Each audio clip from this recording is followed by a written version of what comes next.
Good morning students. बेटा आज हम हमारा चैप्टर नंबर 4A स्टार्ट करने वाले हैं, जो कि क्या है, वर्क, एनर्जी एंड पावर। ये सेम चैप्टर आप लोगों ने 9th क्लास में पढ़ा था। इस बार भी हम इसी को डील करने वाले हैं, लेकिन डिटेल में। तो स्टार्ट करते हैं भाई वर्क से। वर्क वर्क क्या होता है भाई? काम, जो आप डेली लाइफ में काम करते हो वही क्या होता है, वर्क। लेकिन भाई साइंस के अंदर हमें इसे कैलकुलेट करना होता है, वो भी एक मैथमेटिक एक्सप्रेशन की हेल्प से, जिससे भी हम इसका मैग्नीट्यूड, इसकी डायरेक्शन एटसेट्रा क्या कर पाए, कैलकुलेट कर पाए। तो भाई साइंस के अंदर हम कैसे वर्क को डिफाइन करते हैं? भाई साइंस के अंदर हम वर्क को डिफाइन कर देते हैं, वर्क को डिनोट तो करते हैं W से, इज इक्वल टू, ये क्या होता है, आपने जो फोर्स लगाई इनटू जो आपकी फोर्स की वजह से जो डिस्प्लेसमेंट हुई। फॉर एग्जांपल ये एक ब्लॉक है M मास का, आपने इस पे फोर्स लगाई और इसने ये S डिस्टेंस कवर अप की भाई, तो आपने वर्क किया है। और उस वर्क की अमाउंट क्या है, F.ds। डॉट से आप पता लगा सकते हो कि कैसी प्रोडक्ट है भाई, स्केलर प्रोडक्ट है। अगर मैं इसको और अच्छे तरीके से लिखूं और इस डॉट को हटाता हूं तो यहाँ पे क्या आ जाता है, F.S cos of theta. Dot product कब होती है भाई? जैसे I डॉट आई की आपने डॉट प्रोडक्ट पढ़ चुके हो, I डॉट आई की डॉट प्रोडक्ट क्या होती है भाई, 1। बाकी सब के साथ, यानी जब कभी भी दो परपेंडिकुलर्स अगर आपके यूनिट वेक्टर तो उनकी डॉट प्रोडक्ट क्या आती है, 0 आती है। तो इससे क्या पता चला भाई, यहाँ पे डॉट प्रोडक्ट यूज हुई ना किस किस के बीच, फोर्स एंड डिस्प्लेसमेंट के बीच। तो इससे पता चलता है कि भाई आपका फोर्स और आपका डिस्प्लेसमेंट दोनों सेम डायरेक्शन में होने चाहिए, तभी आपका वर्क क्या बोल कहा जाएगा भाई कि आपने कुछ काम किया है, work has to be done. अगर आप फोर्स लगा रहे हो किसी और डायरेक्शन में और डिस्प्लेसमेंट और ये किसी और डायरेक्शन में, स्पेशली 90 डिग्री के एंगल पे, तो उस केस में कोई भी वर्क नहीं होता। इसको एक एग्जांपल से समझते हैं भाई। देखो कोई ऑब्जेक्ट था, इस पे आपने फोर्स लगाई F अमाउंट की फोर्स लगाई। अब भाई इस फोर्स की वजह से, या फिर अगर आप चाहो तो भाई हम इसको वेक्टर की हेल्प से रिजोल्व भी कर सकते हैं, कॉम्प्लिकेटेड फोर्स ले लेते हैं, इतनी सिंपल ना लेके, क्योंकि ये तो आपने 9th क्लास में भी ली थी ना।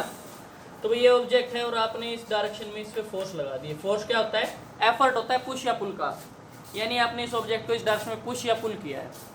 लेकिन ये ऑब्जेक्ट मूव किया है इस डायरेक्शन में भाई, यहाँ से लेके यहाँ तक की जो इसकी डिस्प्लेसमेंट है वो है भाई S, ठीक है। अब आपसे पूछ लिया जाए कि भाई इस केस में वर्क डन क्या है, और ये एंगल बता दिया जाए आपको कि ये क्या है भाई, थीटा है। तो देखो फोर्स का जो इस साइड कंपोनेंट होगा वो क्या होगा भाई, F of cos of theta, और जो इस साइड वाला जो हमारा कंपोनेंट होगा वो क्या होगा भाई, F of sine of theta होगा।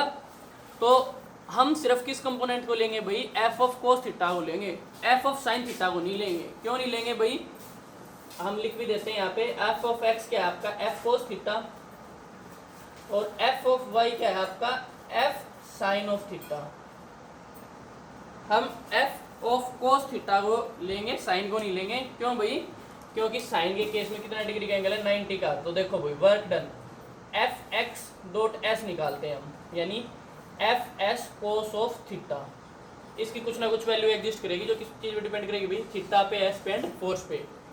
ये वर्क डन आ गया अलोंग x एक्सिस। अगर हम work done along y axis निकालना चाहें तो क्या हो जाएगा, F of y dot s। आपको पता है इस केस में फोर्स और आपकी डिस्प्लेसमेंट क्या है, 90 डिग्री के एंगल पे है। आपकी जो F साइन थीटा यानी F ऑफ y है वो तो अप साइड है, जबकि आपकी डिस्प्लेसमेंट किस डायरेक्शन में भाई, x एक्सिस में, दोनों में 90 डिग्री का एंगल है। तो भाई ये क्या होगी, 0 होगी, चाहे एंगल कितना ही हो। इसके अलावा भाई आप चाहे डॉट प्रोडक्ट से सोल्व कर लो इसको, यानी I डॉट आई वाले मेथड से डॉट प्रोडक्ट करा के देख लेना भाई हर एक यूनिट वेक्टर गिन की, या फिर आप कोस थीटा वैल्यू भी यूज कर सकते हो। जैसे कि इसमें कोस, अगर भाई फोर्स भी सेम डायरेक्शन में लग रही हो, अगर आपकी फोर्स बिल्कुल सेम डायरेक्शन में लग रही हो, तो उस केस में ये क्या हो जाएगा भाई, F कोस 0, F S कोस 0, और कोस 0 क्या होता है भाई, 1, यानी Fs, जो कि आपका क्या होता है भाई, मैक्सिमम होता है। यानी अगर आपको कोई ऑब्जेक्ट है और उस पर आपने फोर्स लगाई और उसी डायरेक्शन में, एग्जैक्ट उसी डायरेक्शन में आपको क्या मिल गई, डिस्प्लेसमेंट, तो यहाँ पे फोर्स और डिस्प्लेसमेंट में एंगल कितना है, 0 डिग्री का। तो यानी आपका उस टाइम पे वर्क डन क्या होगा, मैक्सिमम होगा। उसके अलावा भाई अगर आपका F डॉट S यानी आपकी फोर्स परपेंडिकुलर डिस्प्लेसमेंट की, यानी फोर्स इस डायरेक्शन में लगाई, डिस्प्लेसमेंट इस डायरेक्शन में हो रही है, तो इस केस में आपका एंगल कितना हो जाएगा भाई, F S cos of 90 degree, और कोस ऑफ 90 कितना होता है 0, यानी आपका क्या आएगा 0, यानी ये क्या है आपका भाई मिनिमम वर्क डन है। ठीक है, मैं नेगेटिव साइन के साथ मिनिमम वर्क डन मत ले लेना, क्यों, क्योंकि नेगेटिव साइन रिप्रेजेंट करता है कि वर्क डन तो हुआ है लेकिन किस कैसी डायरेक्शन में भाई, अपोजिट डायरेक्शन में। तो इस चीज़ का जरूर ध्यान रखना भाई, मैथमेटिक्स के अंदर आप नेगेटिव टर्म को सबसे मिनिमम लेते हो, लेकिन भाई साइंस के अंदर हम मोस्ट प्रोबेबली, ये डिपेंड करेगा भाई वैसे तो सर्कमस्टांसिस पे, लेकिन मोस्ट प्रोबेबली बेटा हम नेगेटिव साइन को दो ही केस के लिए यूज़ करते हैं, या तो अट्रैक्टिव फोर्सेज को शो करने के लिए, या फिर बेटा उसकी डायरेक्शन को शो करने के लिए कि भाई नेगेटिव का मीन क्या हो गया कि इसकी डायरेक्शन अपोजिट हो गई है। ठीक है, तो ये था बेटा आपके वर्क के बारे में। अब नेक्स्ट जो हमारा आता है वो आता है इसकी यूनिट, तो भाई इसकी यूनिट है जूल। डेफिनेशन लिख लो भाई वर्क की, work is the dot product of force and displacement, simplest word में। और अगर थोड़ा सा कॉम्प्लिकेटेड लिख के दिखाना चाहो तो आप लिख सकते हो, it is the product of the component of force that is along the displacement. भाई फोर्स का वो कंपोनेंट जो डिस्प्लेसमेंट के अलोंग है, और वो क्या है, एफ कोस थीटा।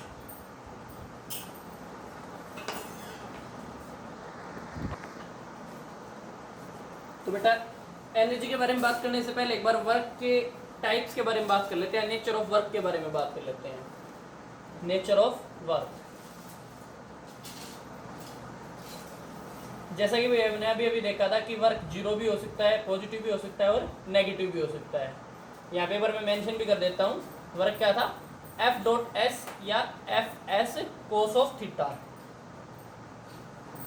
तो भाई वर्क के आपके जो नेचर हैं वो तीन टाइप के होते हैं। ए पॉजिटिव वर्क,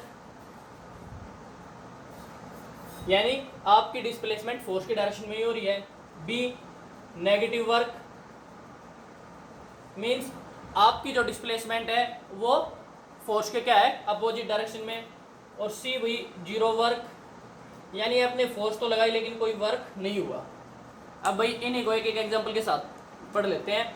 पॉजिटिव वर्क, भाई एक ऑब्जेक्ट लिया और उसको छोड़ दिया तो एक्सीलरेशन ड्यू टू ग्रेविटी से नीचे की साइड गिरेगा, यानी F G force due to gravity ने वह एक्ट किया है और उसने भाई इसी डायरेक्शन में, किस डायरेक्शन में एक्ट किया है भाई, डाउनवर्ड डायरेक्शन में। और उसने डिस्प्लेसमेंट भी किस डायरेक्शन में कवर की है, डाउनवर्ड डायरेक्शन में। तो ये कैसा वर्क है भाई, पॉजिटिव वर्क है। नेक्स्ट एग्जांपल देखो भाई, आपने इसी ऑब्जेक्ट को इस बार आराम से नहीं छोड़ा, आपने इसको अप साइड फेंक दिया है, ए एक्सीलरेशन से वी वेलोसिटी से भाई अप साइड, यानी कि आपकी जो डिस्प्लेसमेंट हो रही है वो किस डायरेक्शन में भाई, एस अप साइड है। लेकिन acceleration due to gravity downward direction में लग रहा है, और भाई ग्रेविटी की वजह से जो फोर्स एफ जी है वो भी किस डायरेक्शन में लग रही है, डाउनवर्ड डायरेक्शन में। तो इस केस में देखो डिस्प्लेसमेंट किस डायरेक्शन में हो रही है, अप साइड, लेकिन एक्सीलरेशन ड्यू टू ग्रेविटी कैसा है, डाउनवर्ड डायरेक्शन में। तो वही हम बोल सकते हैं कि एक्सीलरेशन ड्यू टू ग्रेविटी की वजह से, या हम बोल सकते हैं ग्रेविटी की वजह से जो वर्क डन हुआ है वो कैसा है, नेगेटिव वर्क है। इसी केस में अगर हम हमारी बात करें तो वही वर्क डन बाय अस कैसा है, पॉजिटिव है। क्यों, क्योंकि हमने अप साइड इफेक्ट का है, और अप साइड क्या है, डिस्प्लेसमेंट आई है। हमने अप साइड फोर्स लगाई और अप साइड क्या है, डिस्प्लेसमेंट आई है। लेकिन ग्रेविटी की वजह से वर्क डन कैसा है भाई, नेगेटिव। थर्ड केस देखो भाई जीरो वर्क का, एक वॉल को ना पुश करो, दीवार को किसी को भी बेटा पुश करो तो क्या होगा, वो पुश होगी नहीं, यानी एस की वैल्यू क्या रहेगी, एफ डॉट एस, एस की वैल्यू क्या रहेगी आपकी, जीरो। तो यानी आपका वर्क डन भी क्या रहेगा, जीरो रहेगा। भाई वॉल पुश नहीं होगी आपसे, ठीक है। अगर वॉल पुश कर दी तो इसका मतलब आपने काम किया है, वरना नहीं किया। सिमिलरली भाई आप कोई भी एक हैवी वेट लो और उसको बाई चांस कोई ऑब्जेक्ट है या कोई भी पर्सन है जिसने भाई अपने सिर पे कोई वेट उठा रखा है, और ये वेट है आपका m, ठीक है। तो भाई इसके लिए, इस पर्सन के लिए, ये जो यहाँ पे पर्सन है इसके लिए वर्क डन जीरो है। क्यों जीरो है भाई, क्योंकि यहाँ पे कोई डिस्प्लेसमेंट नहीं हो रही, वो इसको सिर्फ लेके खड़ा है, ठीक है। यानी अगर आप अपना स्कूल बैग लो और उसको अपने सिर पे रख लो तो वर्क डन क्या हुआ, जीरो हुआ। क्यों भाई, क्योंकि वो बैग मूव थोड़ी ना कर रहा है, सिर्फ आप उसको फोर्स लगा रहे हो, लेकिन वो मेंटेन हो रही है, बैलेंस्ड फोर्स हो रही है वो ग्रेविटी से। तो भाई इस केस में वर्क डन क्या होता है, जीरो होता है। अब बात कर लेते हैं भाई हमारी एनर्जी तो वेस्ट हो रही होती है ऐसे केसेस में भी, तो भाई वर्क डन जीरो क्यों बोलते हैं यहाँ पे। तो बेटा यहाँ पे हम इस सिस्टम के लिए वर्क डन क्या बोलते हैं, जीरो। लेकिन इंटरनल वर्क होता है, जैसे जब आप बैग को अपने सिर पे उठाओगे तो भाई आपकी मसल्स क्या होंगी, कॉन्ट्रैक्ट, या फिर हो सकता है बेटा एक्सपेंड हो। आपकी मसल्स क्या करेंगी भाई, अपना साइज चेंज करेंगी, यानी उन पे क्या होगा, फोर्स भी लगेगी और उनके अंदर डिस्प्लेसमेंट भी होगी। यानी भाई आपकी बॉडी के अंदर बहुत सारा वर्क क्या हो रहा है, एक्ट कर रहा है, जिसकी वजह से ऑब्जेक्ट को आप उठा पा रहे हो। तो भाई ये तो था नेचर ऑफ वर्क। तो नेचर ऑफ वर्क कितने टाइप का होता है भाई, positive, negative and zero. cos 180 क्या हो जाता है, -1, यानी वो कैसा एग्जाम्पल हो जाता है भाई, नेगेटिव वर्क का। अब भाई जीरो वर्क के और एग्जाम्पल देखना चाहो तो आपने सर्कुलर मोशन भी पढ़ा था। सर्कुलर मोशन में भी आप देख सकते हो जो फोर्स की डायरेक्शन होती है वो हमेशा परपेंडिकुलर रहती है डिस्प्लेसमेंट के। तो इस केस में भी वर्क डन क्या होता है, जीरो होता है। इसके अलावा भाई पेंडुलम का केस भी ले सकते हो। बेटा ये जो मैंने अभी भी ड्रा की है, ये रिस्ट स्पॉट को दिखाता है कि भाई ये मूव नहीं करने वाली, जैसे छत है आपकी, और इससे भाई आपने कोई सी बॉल को लटका रखा है, ठीक है, और आपने इस बॉल को यहाँ से छोड़ दिया, तो कैसा पाथ कवर अप करेगी, ऐसा। तो भाई इस केस में भी देखो इसकी जो डिस्प्लेसमेंट है वो फोर्स की हमेशा क्या रहेगी भाई, इस टेंशन की क्या रहेगी, देखो टेंशन स्प्रिंग के अंदर जो फोर्स लगेगी वो इस डायरेक्शन में लगेगी, जबकि ये मूव किस डायरेक्शन में कर रहा है, इसमें, और इन दोनों में एंगल कितना होता है भाई, 90 डिग्री का होता है। तो इस केस में भी आपका वर्क डन क्या होता है, जीरो होता है, और इस केस में भी आपका वर्क डन क्या है भाई, जीरो है, क्योंकि ऑब्जेक्ट मूव इस डायरेक्शन में कर रहा है और सेंट्रीपिटल फोर्स अंदर की साइड एक्ट कर रही है। तो ये दोनों किसके एग्जाम्पल हैं आपके, जीरो वर्क के। बाकी एग्जाम्पल बेटा आप खुद से पढ़ सकते हो, मैक्सिमम से मैक्सिमम इनके एग्जाम्पल ढूंढोगे। नेक्स्ट जो हमारा टॉपिक आता है वो आता है वेरिएबल फोर्स।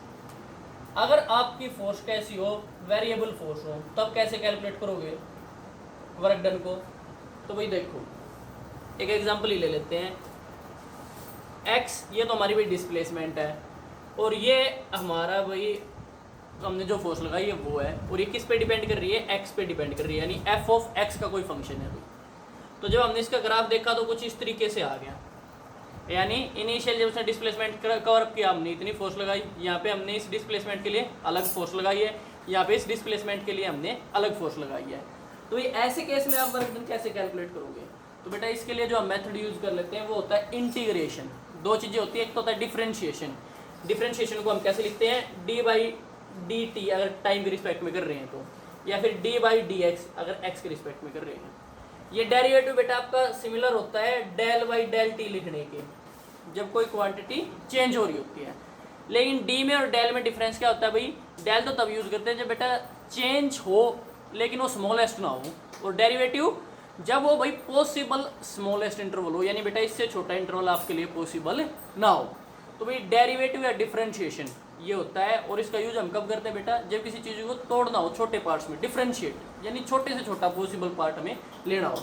दूसरा जो सिंबल होता है बेटा वो होता है इंटीग्रेशन, है कुछ इस तरीके से होता है, इंटीग्रेट, इंटीग्रेशन, इंटीग्रेट मीन चीज़ों को जोड़ना।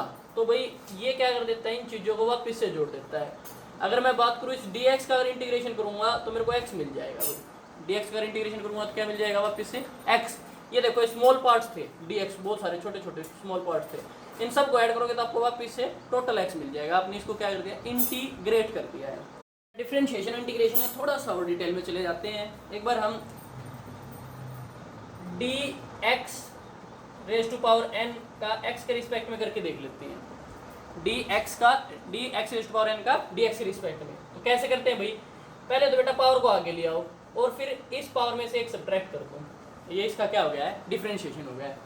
इंटीग्रेशन देखो इसी का x raise to power n dot dx का इंटीग्रेशन, इसका इंटीग्रेशन कैसे होगा भाई, इसका बिल्कुल उल्टा होता है जो हमने अभी भी किया था। इस केस में क्या किया था, पहले पावर को आगे लेके आए थे फिर सब्ट्रैक्ट किया था, इसमें पहले पावर में ऐड करेंगे और फिर उसी पावर को डिवाइड में लिख देंगे।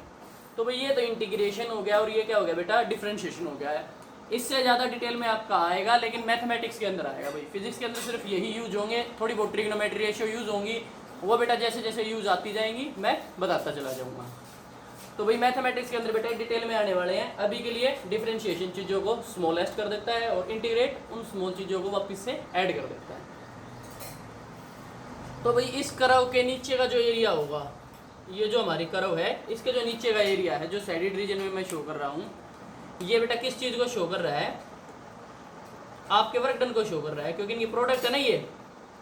अब भाई साइडेड रीजन को निकाल पाना तो पॉसिबल नहीं है, या निकाल सकते हो, नहीं है, क्योंकि भाई ना ये ट्रायंगल है, ना स्क्वायर है, ना रेक्टेंगल है। तो ऐसे केस के लिए हम क्या कर लेते हैं, इसके अंदर एक छोटा सा रेक्टेंगल एज्यूम कर लेते हैं। ये लो भाई, ये मैंने एक छोटा सा रेक्टेंगल एज्यूम कर लिया है, ठीक है। और ये भाई स्मॉलेस्ट इंटरवल है, यानी dx लिया है मैंने इसको। तो भाई अगर आप यहाँ पे वर्क डन निकालना चाहोगे तो वर्क डन आपका क्या हो जाएगा बेटा, f smallest work done f dot dx, यही हो जाएगा। लेकिन भैया तो इस स्मॉलेस्ट इंटरवल के लिए आ गया है, आ चुका है भाई स्मॉलेस्ट इंटरवल के लिए। हमें टोटल चाहिए, तो टोटल निकालेंगे, क्या लिख करो भाई, इसको इंटीग्रेट कर दो।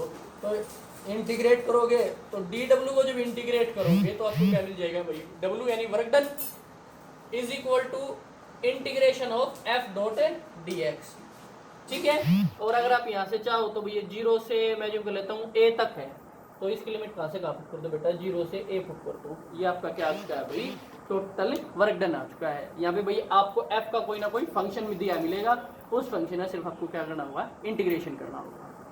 तो ये था भाई वर्क डन किसके केस में, वेरिएबल फोर्स के केस में।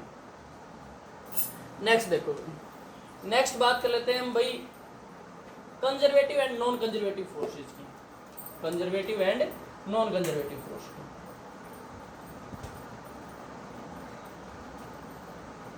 कंजर्वेटिव एंड नॉन कंजर्वेटिव एक साथ कर लेते हैं टाइप डिस्कस।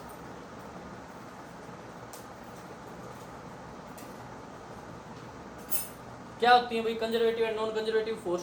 कंजर्वेटिव यानी जो बचा के रखी गई हो, या बेटा जो संरक्षित हो, संरक्षित और सुना होगा ना हिंदी के अंदर, जिनको भाई सेव किया गया हो हर एक चीज से।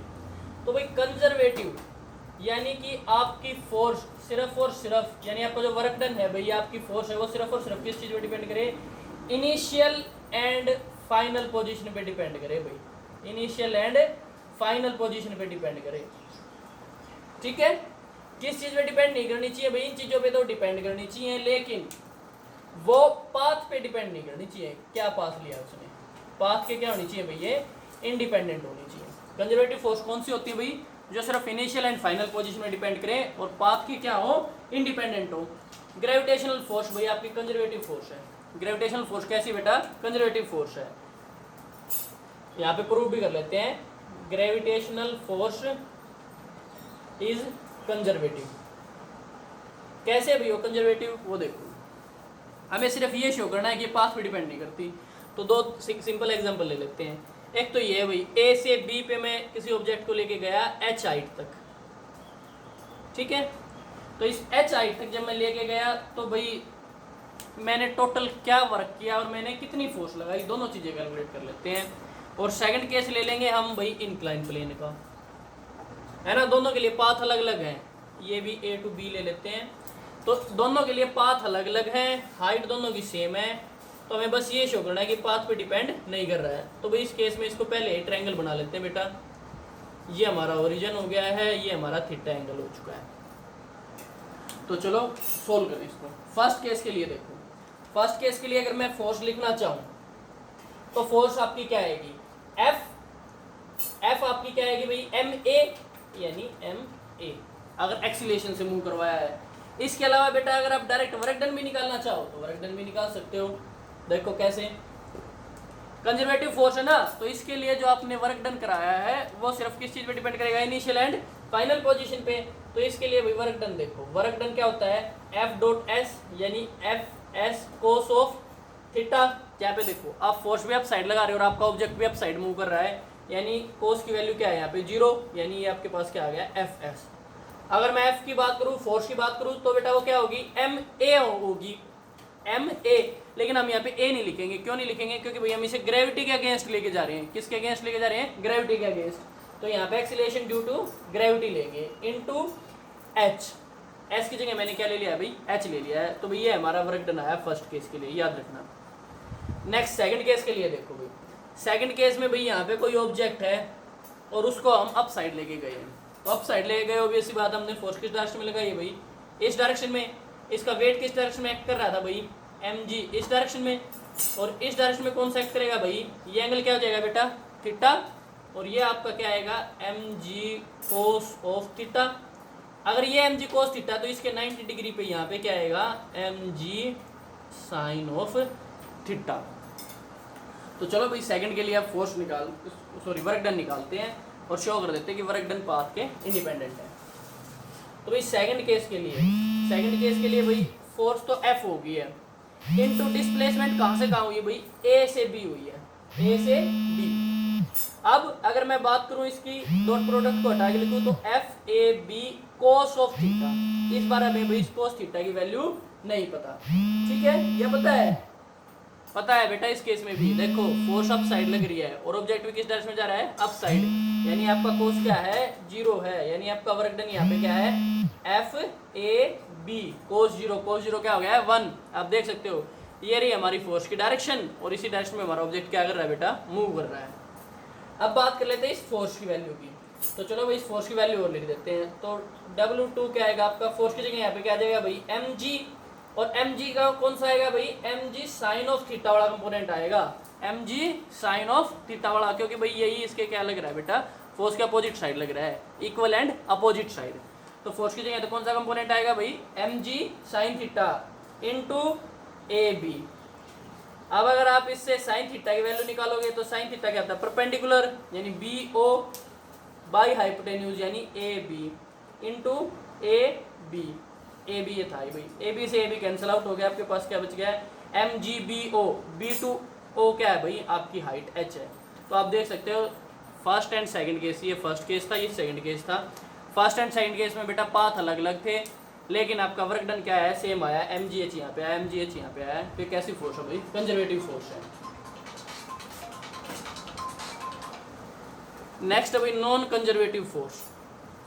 नॉन कंजर्वेटिव फोर्स बेटा बड़ी सिंपल है, आपकी जैसे फ्रिक्शन की फोर्स है। कैसी फोर्स है भाई वो, नॉन कंजर्वेटिव फोर्स है।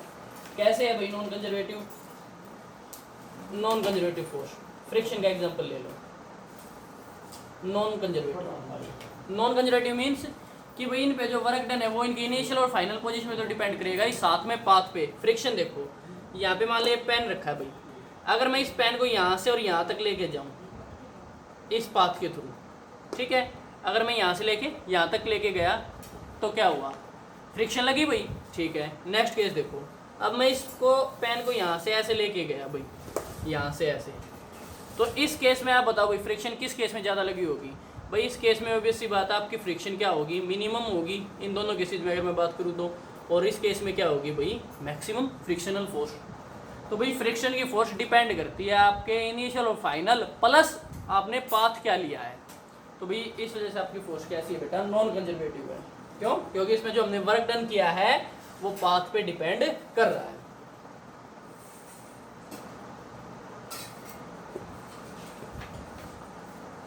वर्क डन की भाई यूनिट की तो मैं बता ही चुका हूँ, वो क्या होती है, जूल।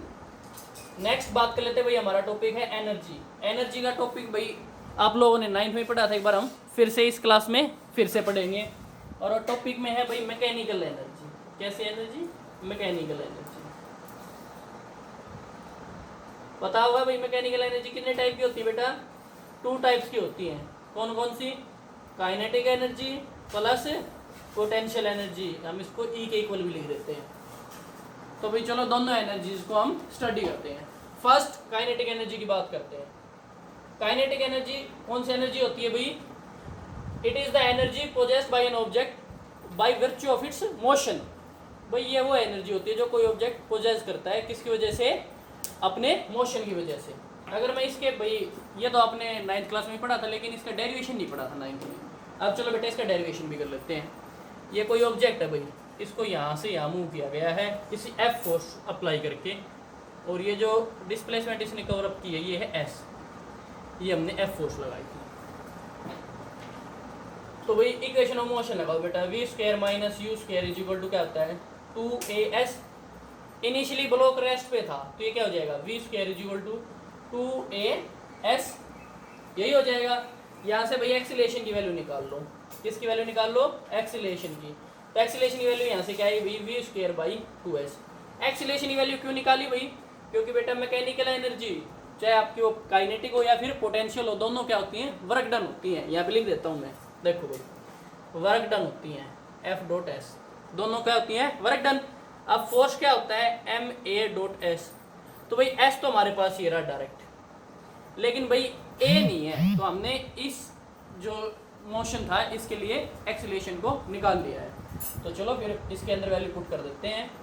तो हमें पता है भाई वर्क डन क्या होता है, फोर्स इनटू डिस्प्लेसमेंट। फोर्स की जगह बेटा फोर्स की वैल्यू पुट करो। फोर्स क्या आती है, ma.s। अब इस इक्वेशन से यूजिंग इक्वेशन फर्स्ट, भाई जब आप नोट्स बनाओ तो नोट्स में मेंशन करना है यूजिंग इक्वेशन फर्स्ट। तो भाई जब फर्स्ट इक्वेशन से a की वैल्यू पुट करो तो क्या जाएगा, mv²/2s इंटू एस। एस से एस कैंसिल आउट हो गया, आपके पास ये क्या है भाई, हाफ ऑफ mv², जो कि आपका किसका डेरिवेशन होता है भाई, काइनेटिक एनर्जी का डेरिवेशन होता है। इसी डेरिवेशन को भाई आप अगर चाहो तो इंटीग्रेशन की हेल्प से भी सोल्व कर सकते हो। इंटीग्रेशन की हेल्प से बेटा हम जब नेक्स्ट टॉपिक आएगा इसी का काइनेटिक एनर्जी से रिलेटेड, उसमें हम किससे सोल्व करेंगे, काइनेटिक एनर्जी को इंटीग्रेशन से। तब तक भाई इस डेरिवेशन को याद रखना। नेक्स्ट बात कर लेते हैं भाई हम पोटेंशियल एनर्जी की। किसकी बेटा, पोटेंशियल एनर्जी की। पोटेंशियल एनर्जी कौन सी एनर्जी होती है भाई, ये वो एनर्जी होती है जो कोई ऑब्जेक्ट पोजेस करता है by virtue of its position. अपनी पोजीशन की वजह से जो एनर्जी कोई ऑब्जेक्ट पोजेस करे वो कैसी होती है भाई, पोटेंशियल एनर्जी होती है। अब पोटेंशियल एनर्जी हम जो स्पेशल टाइप की एनर्जी पढ़ने वाले हैं वो पढ़ने वाले हैं भाई gravitational potential energy. Gravitational potential energy, अब ये क्या होती है भाई, तो भाई ग्रेविटेशनल पोटेंशियल एनर्जी किसी ऑब्जेक्ट की वो एनर्जी होती है जो उसकी पोजीशन की वजह से हो, और वो पोजीशन कहाँ से ली गई हो भाई, ग्राउंड से ली गई हो। वो पोजीशन कहाँ से ली गई हो भाई, अगर ये आपका एग्जांपल है, ये आपका सरफेस है, तो इस सरफेस से आपकी हाइट ली गई है, ठीक है, या इसकी जो पोजीशन है वो ग्राउंड से मेजर की गई हो। अगर मैं डेफिनेशन की फॉर्म में बात करूँ तो gravitational potential energy of a body is the energy possessed by a body by virtue of its position above the surface of earth या above the surface of a given ground बोल सकते हो या बेटा आप surface of earth भी बोल सकते हो, दोनों सेम चीज है। तो भाई आपको पता चल चुका होगा पोटेंशियल एनर्जी डिपेंड करती है कि आपने सरफेस कहाँ पे लिया है। डेरिवेशन भाई इसका बड़ा ही सिंपल होता है, कैसे, हमें पता है वर्क डन क्या होता है, फोर्स इनटू डिस्प्लेसमेंट। हम भाई किसी ऑब्जेक्ट को ग्राउंड से लेके एच हाइट तक लेके गए हैं, तो इस केस में ग्रेविटी के अगेंस्ट लेके गए हैं तो एम ए की जगह तो एम जी आ जाएगा और एच की जगह क्या आ जाएगा, एच आ जाएगा। ये क्या हो गया भाई, एम जी एच। तो यानी बेटा अगर आपने यहाँ से किसी बॉक्स को उठाया और यहाँ पे ले गए इस हाइट तक, तो आपने कुछ ना कुछ वर्क किया भाई, यहाँ से इस ब्लॉक को उठाया और ऊपर लेके गए हो, वर्क किया, अब साइड फोर्स लग रही थी, अब साइड डिस्प्लेसमेंट है। तो ये जो आपने वर्क किया है इस पोजीशन में जाने के बाद ये वर्क स्टोर हो गया है किसकी फॉर्म में भाई, पोटेंशियल एनर्जी की फॉर्म में। अब भाई पोटेंशियल एनर्जी का बेटा यूज तो आप लोगों को पता ही होगा, डैम वगैरह के अंदर जब पानी को स्टोर करते हैं तो उसके अंदर कैसी एनर्जी स्टोर हो जाती है, पोटेंशियल एनर्जी स्टोर हो जाती है। और उस पोटेंशियल एनर्जी को हम भाई डैम्स में टर्बाइंस पे गिराते हैं तो किस फॉर्म में कन्वर्ट हो जाती है भाई, काइनेटिक फॉर्म में कन्वर्ट हो जाती है। तो भाई चलो इसी कन्वर्जन को अब हम पढ़ लेते हैं कि भाई कैसे एनर्जी एक फॉर्म से दूसरी फॉर्म के अंदर कन्वर्ट होती है। तो पहले तो हम बात कर लेते हैं भाई वर्क एनर्जी थ्योरम की। किसकी बेटा, वर्क एनर्जी थ्योरम की। ये वर्क एनर्जी थ्योरम क्या होती है भाई, according to this principle work done by a net force in displacing a body is equal to the change in energy. भाई जो आपने वर्क किया है वो उसकी एनर्जी को क्या कर देता है, चेंज कर देता है। तो चलो भाई हम काइनेटिक एनर्जी की वजह से ही निकाल के देख लेते हैं। तो देखो हमें पता है फोर्स क्या होती है भाई, एम ए। अब भाई मैं जो कर रहा हूँ बिल्कुल स्मॉलेस्ट पॉसिबल इंटरवल, यानी हम इंटीग्रेशन की हेल्प से वर्क डन निकालने वाले हैं। तो यहाँ पे ये क्या हो जाएगा, M D V by D T, है तो चेंज ही, लेकिन कैसा चेंज है बेटा, ये स्मॉलेस्ट पॉसिबल चेंज। तो भाई वर्क डन निकालो यहाँ से, तो वर्क डन जब आप निकालोगे तो कैसा आएगा, D W small work done, किसके इक्वल आएगा भाई, वो F dot D S smallest possible displacement. या आप बोल सकते हैं भाई ये हमारा कोई ऑब्जेक्ट था और उसने एस डिस्टेंस कवर किया, लेकिन ये एस बहुत ज़्यादा बड़ी है या भाई किसी फंक्शन पे डिपेंड कर रही है, यानी हम इसको डायरेक्ट कैलकुलेट नहीं कर सकते। तो हमने इसका क्या किया भाई, स्मॉलेस्ट इंटरवल ले लिया D S, F dot D S. तो इस पर निकालते हैं, तो इस पर निकालोगे तो भाई इसी इंटरवल की वेलोसिटी लोगे D V by D T dot D S, यही होगा। अब अगर आप चाहो तो भाई इस D V by D S को भी आप डी टी को भी क्या कर सकते हो, कन्वर्ट कर सकते हो। कैसे कन्वर्ट कर सकते हो बेटा, वो देखो, इसको लिख सकता हूँ M D V into D S by D T. इस डी टी को मैं इस डी एस के नीचे ले गया तो ये क्या हो गया है M V dot D V. D S by D T change in displacement with respect to time क्या हो जाता है आपका वेलोसिटी। अब बात कर लेते हैं, ये आ गया हमारे पास small work done, total work done की। टोटल वर्क डन क्या हो जाएगा integration of this small work done. इस स्मॉल वर्क डन का इंटीग्रेशन करोगे तो भाई M V dot D V का यहाँ पे क्या हो जाएगा इंटीग्रेशन। अब इंटीग्रेशन ये लिमिट कहाँ से कहाँ होगी भाई, ऑब्वियसली बात है भाई, अगर ऑब्जेक्ट मूव कर रहा है तो इसकी कुछ ना कुछ इनिशियल वेलोसिटी होगी, कुछ फाइनल वेलोसिटी होगी। यहाँ पे ध्यान रखना भाई, अगर आप एक्स के रिस्पेक्ट में कर रहे होते या एस के रिस्पेक्ट में कर रहे होते, डॉट डी वी है यहाँ पे, अगर ये डी एस या डी एक्स होता तो उस केस में हम लिमिट कहाँ से कहाँ लेते हैं भाई, जहाँ से लेके जहाँ तक डिस्प्लेसमेंट हो रहा है, जैसे भाई 4 to 3 या S1 to S2। लेकिन यहाँ पे आप इंटीग्रेशन किसके रिस्पेक्ट में कर रहे हो भाई, वेलोसिटी के रिस्पेक्ट में, तो आप लिमिट भी कौन सी लोगे, वेलोसिटी की लोगे। तो वेलोसिटी की लिमिट कहाँ क्या है भाई इस ऑब्जेक्ट के लिए, u से स्टार्ट होके और v वेलोसिटी तक, यानी इनिशियल वेलोसिटी से लेके फाइनल तक। तो भाई जो चीज़ें कांस्टेंट होती हैं बेटा वो इंटीग्रेशन हो या डिफरेंशिएशन हो दोनों केस में बाहर आ जाती हैं। तो यहाँ पे m बाहर की साइड आ गया, इंटीग्रेशन सिर्फ इसका बच गया है v डॉट डी वी का। अब इसका कैसे होगा भाई, तो देखो m तो एज इट इज, v का इंटीग्रेशन करना है, इंटीग्रेट करना है, इसको वापस से जोड़ना है, तो इसकी पावर में एक तो ऐड कर दो, पावर 1 है तो 1 + 1 क्या हो गया 2, और इसी पावर से इसको क्या कर दो डिवाइड कर दो। ये आपके पास क्या आ गया है v डॉट डी वी का इंटीग्रेशन आ गया है, लिमिट एज इट इज लिख दो भाई u एंड v। अब यहाँ से आपका जो वर्क डन आया वो क्या आएगा भाई m, एक बार बेटा इसी टर्म को लिख लेते हैं v²/2 u टू v। अब लिमिट पुट करनी है, यानी इस v की जगह हमें एक बार तो अपर लिमिट पुट करनी है माइनस फिर लोअर लिमिट पुट करनी है। तो ये क्या हो जाएगा भाई 1/2 m, 1/2 यानी इस 2 को भी हमने क्या ले लिया है बाहर की साइड ले लिया, m पहले था ही, v² की जगह एक बार तो अपर लिमिट यानी v ही आएगा यानी v² माइनस लोअर लिमिट, इस v की जगह क्या आ जाएगा भाई लोअर लिमिट। तो अगर आप इसको लिखोगे तो क्या आ जाएगा आपके पास half of m v² minus half of m u²। तो भाई ये अगर आप देखोगे तो आपके काइनेटिक एनर्जी का डेरिवेशन भी आ गया है। तो भाई यहाँ से हमारे पास जो हमारा वर्क डन आया है वो आया है half of mv² minus half of mu², यानी आपने जो वर्क डन किया है वो चेंज इन एनर्जी की क्या है इक्वल है। यही आपकी क्या है वर्क एनर्जी थ्योरम है कि भाई जो वर्क डन करोगे वो चेंज इन एनर्जी के इक्वल होगा, या जो चेंज इन एनर्जी वो किसके इक्वल होगी बेटा वर्क डन के इक्वल होगी।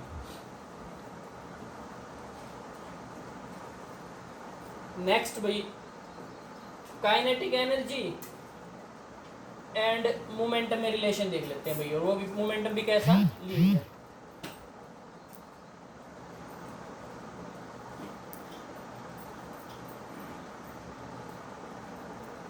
तो भाई पहले तो दोनों का फॉर्मूला पता होना चाहिए आपको। पहले तो मोमेंटम की बात कर लेते हैं, लीनियर मोमेंटम का। लीनियर मोमेंटम फॉर्मूला क्या होता है mv, काइनेटिक एनर्जी का फॉर्मूला क्या होता है भाई हाफ ऑफ mv²।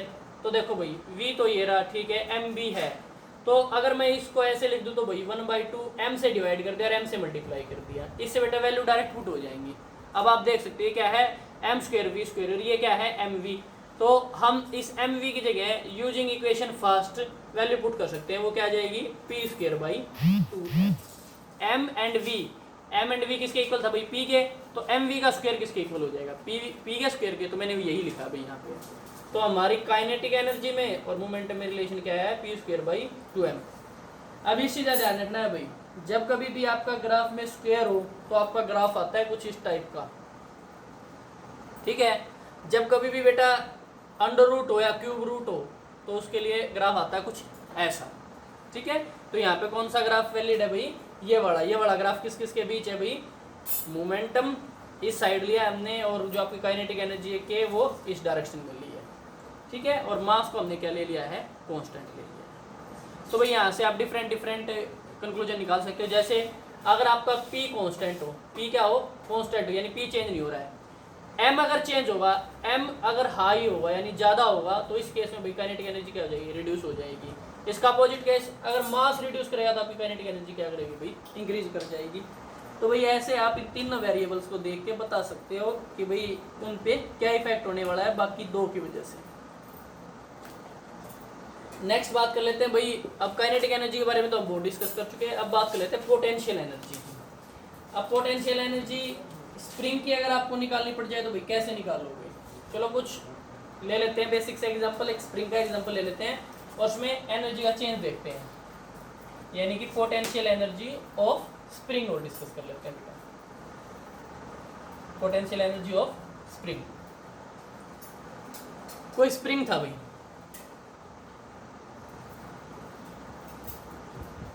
ये आइडल किसी पोजीशन ए पे था भाई, किस पे था बेटा, ये ए पोजीशन पे था। मैं यहाँ पे पोजीशन मार्क कर देता हूँ, ये ए है, ठीक है। आपने क्या किया, इसको किसी बी पॉइंट तक स्ट्रेच किया और उसके बाद रिलीज कर दिया। तो जैसे ही रिलीज करते हो तो क्या करेगा, एक बार अगर आपने यहाँ बी तक लेके छोड़ा है तो बेटे बी से आने के बाद ए पे नहीं रुकेगा, सी पे जाता है। ऐसा क्यों होता है और इसमें भाई एनर्जी कैसे चेंज हुई, तो भाई अब हम पोटेंशियल भी और काइनेटिक भी दोनों का डिस्कस कर लेते हैं स्प्रिंग के लिए। तो भाई सबसे पहले तो जैसे ही आप स्प्रिंग को स्ट्रेच करोगे तो भाई इसमें एक रीस्टोरिंग फोर्स आएगी। तो मैंने यहाँ पे कैसा साइन लगा दिया है, नेगेटिव साइन, जो डायरेक्टली प्रोपोर्शनल होगी एक्स के। एक्स भी क्या है यहाँ पे, जो आपकी ये डिस्टेंस जिससे आपने इसको स्ट्रेच किया है। एक बार फिर से रिपीट कर देता हूँ बेटा, जैसे ही आप इस स्प्रिंग को स्ट्रेच करोगे तो एक फोर्स आएगी जो कैसी डायरेक्शन में होगी भाई, अपोजिट डायरेक्शन में होगी, यानी स्प्रिंग को वापस अपनी जगह पे लाना चाहेगी। इस वजह से मैंने कैसा साइन लगाया है, नेगेटिव। डायरेक्टली प्रोपोर्शनल एक्स के, यानी जितना ज़्यादा आप स्प्रिंग को स्ट्रेच करोगे उतनी ही ज़्यादा उसके अंदर क्या आएगी भाई, रीस्टोरिंग फोर्स आएगी। तो भाई इस फोर्स को अगर मैं डायरेक्टली प्रोपोर्शनलिटी के साइन को हटा देता हूँ तो यहाँ से मेरे पास माइनस एफ किसके इक्वल आता है बेटा, minus F is equal to K X के इक्वल आ जाता है, ठीक है। यहाँ पे क्या होता है बेटा, स्प्रिंग कांस्टेंट। क्या होता है, स्प्रिंग कांस्टेंट। अगर इसके लिए आप एनर्जी निकालना चाहो तो एनर्जी कैसे निकालोगे भाई, इसको स्मॉलेस्ट के लिए निकाल लो, यानी डी डब्ल्यू निकालो। डी डब्ल्यू क्या हो जाएगा, एफ डॉट डी एक्स। भाई हमें नहीं पता ये एक्स की वैल्यू क्या होने वाली है, तो इसलिए हमने स्मॉलेस्ट पॉसिबल इंटरवल ले लिया है भाई, उस पर हमने वर्क डन निकाला जो क्या है, डी डब्ल्यू है। तो ये क्या हो जाएगा, एफ की जगह तो वैल्यू पुट कर दो, यानी के एक्स डॉट डी एक्स, यही आ गया भाई। नेक्स्ट इसका इंटीग्रेशन कर दो, डी डब्ल्यू का इंटीग्रेशन करोगे तो आपको क्या मिल जाएगा भाई, total work done is equal to K X dot D X. अब भाई इसका देखो, यहाँ पे किसके रिस्पेक्ट में कर रहे हो बेटा, एक्स के रिस्पेक्ट में कर रहे हो। हमें पोटेंशियल एनर्जी निकालनी है कि भाई एग्जांपल ले लेते हैं, हमने बी पॉइंट तक इसको स्ट्रेच किया, यानी 0 सेंटीमीटर से लेके एक्स सेंटीमीटर तक हमने इसको स्ट्रेच किया है। अब हमें इसके अंदर बताना है कि भाई इस पॉइंट पे जाने के बाद एनर्जी क्या होगी। किसके रिस्पेक्ट में कर रहे हो बेटा, एक्स के रिस्पेक्ट में, तो लिमिट भी एक्स की ही लोगे। तो x is equal to 0 to X is equal to X तक हमने इसकी लिमिट ले ली है। आप इसको डायरेक्ट 0 टू एक्स भी लिख सकते हो। तो भाई k तो है आपका कांस्टेंट, इंटीग्रेशन सिर्फ किसका बचा बेटा, x डॉट dx का। लिमिट कहाँ से कहाँ तक है, 0 से x। x का इंटीग्रेशन क्या होगा भाई, इंटीग्रेट जोड़ना है तो पावर में एक ऐड कर दो, 1 + 1 क्या हो गया, 2 डिवाइडेड बाई वो पावर क्या है बेटा, 2 है। और कहाँ से कहाँ तक भाई, 0 टू x। तो यहाँ से जो हमारा वर्क डन आया वो क्या है भाई, के एक्स स्क्वेयर, भाई 2 भी कांस्टेंट है, k/2 को तो हमने क्या ले लिया बेटा, बाहर की साइड ले लिया है। x की जगह वैल्यू पुट करनी है, जो वेरिएबल होता है ना उसकी जगह वैल्यू पुट करती है। तो अपर लिमिट, यानी एक बार तो x की जगह x लिखेंगे, माइनस एक बार x की जगह क्या लिखेंगे भाई, 0। तो x की जगह x लिखोगे तो होगा एक्स स्क्वेयर माइनस 0 का स्क्वेयर, यानी 0 स्क्वेयर यानी 0। तो आपके पास ये क्या आ गया है भाई, के एक्स स्क्वेयर बाई 2। तो भाई ये अगर आप इसको हाफ ऑफ के एक्स स्क्वेयर लिखना चाहो तो लिख भी सकते हो। तो ये आपका भाई पोटेंशियल एनर्जी आ गई किसके केस में भाई, स्प्रिंग के केस में। अब भाई स्प्रिंग के डिफरेंट केसेज और स्टडी कर लेते हैं, डिफरेंट केसेज। तो भाई फर्स्ट बात कर लेते हैं कि पोटेंशियल एनर्जी एट, हम निकाल लेते हैं at B point. B point पे पोटेंशियल एनर्जी अभी भी निकाल दी थी भाई हमने, क्या हो जाएगी, हाफ ऑफ के एक्स स्क्वायर, ठीक है भाई। हमने वो बी पॉइंट तक स्ट्रेच किया। नेक्स्ट भाई अब निकालते हैं potential energy at A point पे हम पोटेंशियल एनर्जी निकालेंगे, 0 आएगी। क्यों, क्योंकि x की वैल्यू क्या है, 0 है। हाफ ऑफ के एक्स स्क्वेयर, यहाँ पे x क्या है भाई, 0 है, और इस साइड माइनस का x है ये, ठीक है। तो भाई के x की जगह 0 पुट करोगे ए पॉइंट पे तो क्या आएगी आपके पास, 0 आएगी। तो भाई कहने यहाँ पर ध्यान से सुनो, आपने इसको b तक स्ट्रेच किया, बी पॉइंट पे जाने के बाद इसके अंदर क्या स्टोर होगी है भाई, मैक्सिमम पोटेंशियल एनर्जी स्टोर होगी है, ठीक है।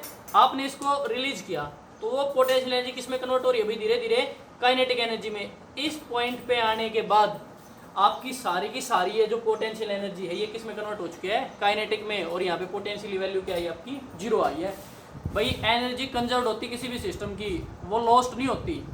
यहाँ पे आपकी पोटेंशियल एनर्जी क्या थी, हाफ ऑफ के एक्स स्क्वायर, यहाँ पे क्या आई है, 0। कहने पर्पज सुनो, यहाँ पे तो भाई सारी की सारी एनर्जी किस फॉर्म में थी, पोटेंशियल की फॉर्म में। मैं मेंशन भी कर देता हूँ, सारी की सारी किस फॉर्म में थी भाई, पोटेंशियल की फॉर्म में। इस पॉइंट पे आने के बाद पोटेंशियल जीरो हो गई है, यानी कहने मतलब सारी एनर्जी किस में है भाई, काइनेटिक एनर्जी की फॉर्म में है। अब काइनेटिक कैसे होती है भाई, मोशन, तो भाई इसी मोशन की वजह से ये इस पॉइंट पर रुकेगा नहीं, इस काइनेटिक एनर्जी की फॉर्म में, इसकी वजह से। और किस डायरेक्शन में जाएगा भाई, इस डायरेक्शन में। और सी पॉइंट पे जाने के बाद इसकी सारी की सारी काइनेटिक एनर्जी वापस से किस में कन्वर्ट हो जाएगी, पोटेंशियल में। यानी अगर मैं पोटेंशियल एट सी पॉइंट की बात करूंगा तो क्या आएगी, हाफ ऑफ के माइनस एक्स का स्क्वायर। ठीक है, तो बेटा ये आपकी पोटेंशियल एनर्जी का साइकिल था, किसके लिए, स्प्रिंग के लिए। अगर आप चाहो तो भी इसके लिए ग्राफ भी प्लॉट कर सकते हो बेटर अंडरस्टैंडिंग के लिए। देखो मैं ये दो लाइन ड्रा कर रहा हूँ भाई, ये दो लाइन क्या क्या है भाई, इस लाइन के लॉन्ग लिया बेटा मैंने डिस्टेंस, ठीक है, और डिस्टेंस पे भी भाई ये तो आपका पॉइंट है ए, ये है आपका पॉइंट बी, और ये है भाई आपका पॉइंट सी। तो भाई पहले ए पॉइंट की बात कर लेते हैं। ये है भाई आपकी टोटल एनर्जी, ये रहने वाली है कांस्टेंट यानी सेम। ये जो लाइन है किसको शो कर रही है भाई, टोटल एनर्जी को। तो भाई टोटल एनर्जी यानी आपकी जो मैकेनिकल एनर्जी है वो चेंज नहीं होगी। अब ड्रा करते हैं भाई इसके अंदर हम काइनेटिक एंड पोटेंशियल को। तो देखो ए पॉइंट पे आपकी भाई कौन सी एनर्जी थी, सारी की सारी काइनेटिक थी। आप देख सकते हो ए पे पोटेंशियल क्या है, जीरो है, तो यहाँ पे सारी एनर्जी कौन सी थी भाई, काइनेटिक थी। तो बेटा पहले काइनेटिक का ही ड्रा कर लेते हैं हम, ठीक है। और भाई बी और सी पे काइनेटिक क्या हो जाती है, जीरो हो जाती है। ऐसा क्यों भाई, मेरे को ग्राफ से पता चल रहा है कि पोटेंशियल एट बी क्या है भाई, मैक्सिमम है, और पोटेंशियल एट सी भी क्या है, मैक्सिमम है पोटेंशियल एनर्जी। तो इस वजह से भाई काइनेटिक वहाँ पे क्या मिलेगी, ऑटोमेटिक आपको जीरो मिलेगी। अब बात कर लेता हूँ, ये तो किसका ग्राफ हो गया भाई, काइनेटिक एनर्जी का। कैसी एनर्जी का भाई, काइनेटिक एनर्जी का। पोटेंशियल का ग्राफ देखो, पोटेंशियल का ग्राफ आएगा कुछ इस तरीके से। इस तरीके से कैसे आया भाई, भाई बी एंड सी पॉइंट पे मैक्सिमम है, पोटेंशियल एनर्जी मैक्सिमम है। अब बेटा इसका कहीं भी सम करके देख लो आपको टोटल काइनेटिक एनर्जी मिलेगी। कैसे मिलेगी भाई वो, एक सेकंड बेटा इस ग्राफ को मैं थोड़ा सा करेक्ट कर देता हूँ। कुछ इस तरीके से आएगा। तो देखो भाई अगर मैं इस पॉइंट पे ऐड करना चाहूँ तो सारी की सारी एनर्जी किस फॉर्म में है भाई, पोटेंशियल एनर्जी की फॉर्म में है। ये कर्व किसकी है भाई, पोटेंशियल एनर्जी की कर्व है ये वाली। तो भाई सारी की सारी एनर्जी कैसे है, पोटेंशियल, यानी पोटेंशियल प्लस जीरो क्या है भाई, पोटेंशियल है जो आपकी टोटल एनर्जी के इक्वल है। सिमिलरली यहाँ पे अगर मैं बात करूँ तो भाई हाफ पोटेंशियल और हाफ काइनेटिक है। ये पॉइंट भाई सी और ए के बीच वाला पॉइंट, यानी अगर मैं इस पॉइंट की बात करूँ तो भाई यहाँ पे हाफ पोटेंशियल और हाफ काइनेटिक है। अब बात कर लेते हैं ए पॉइंट पे। तो ए पॉइंट पे आपकी पोटेंशियल एनर्जी तो क्या होगी, जीरो, और काइनेटिक क्या होगी, मैक्सिमम। ये रहा भाई ए पॉइंट पे पोटेंशियल जीरो और काइनेटिक आपकी क्या आई है बेटा, मैक्सिमम आई है। तो भाई हम बोल सकते हैं किसी भी स्प्रिंग के अंदर आपकी टोटल एनर्जी क्या रहती है, कंजर्व रहती है, लेकिन पोटेंशियल और काइनेटिक एनर्जी एक दूसरे के अंदर क्या होती रहती है बेटा, इंटरचेंज होती रहती है। तो भाई ये थे बेटा आज के टॉपिक, इनको बेटा लिखना है, रिवाइज करना है और भाई प्रैक्टिस भी करनी है बेटा। Thank you.